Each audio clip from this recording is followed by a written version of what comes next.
Hi, I'm Robert Lisac. Today we are going to talk about extreme ownership, how US Navy SEALs lead and win. Maybe you will ask yourself, why the heck do we talk about books on a channel where it's all about self-defense and martial arts? I will tell you a little secret. Bruce Lee had 2,000 books in his private library. And I'm quite sure that if Bruce Lee was still alive, he would have this book at home.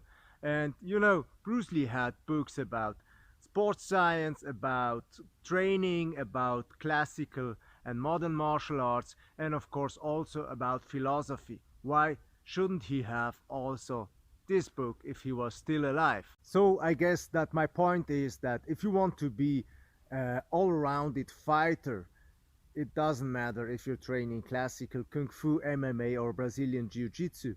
And if you want to be also a coach who knows certain things about life and the principles he can apply when he's teaching, then you should read this book. It's called again Extreme Ownership.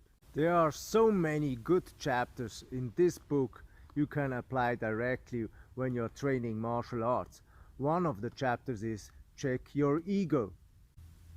There is this fine line, should I tap or shouldn't I tap?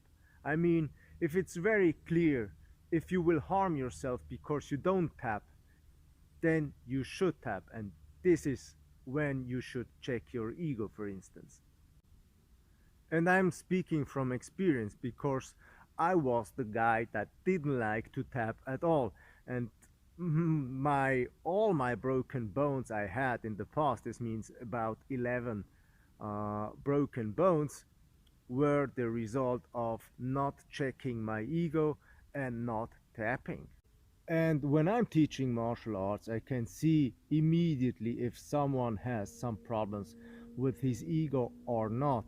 And the most common situation is when I'm trying to give them some advice how to execute a technique or some things better. And you see it immediately how they respond. If they take the advice and they really try to improve themselves and making the technique better, then they don't have any ego problems. But if they don't, you see that they're stubborn and they're thinking that they are right, and they have really a problem with their ego, and they should read this book too. Then there is this chapter, No Bad Teams, Only Bad Leaders. And this is for sure true also in the martial arts world, because you can't expect, if you're a mediocre coach, that your students will be superstars and the best fighters in the world. So you have to start as a leader, as a coach, with yourself, and the better you get, the better your students will get for sure. I really liked the chapter called Simple, and it's really talking about simplicity, that complex things are often going to fail because they are complex, and you have to avoid complexity at all costs, also when you're fighting, because complex things do not work in extreme situations. Then there is also this chapter about decentralized command. And you know, as a coach, you can't control everything. Your student has to do his own decisions sooner or later when he's on the street, when he's living his own life, and even when he's in the ring, in the octagon, or on the mat.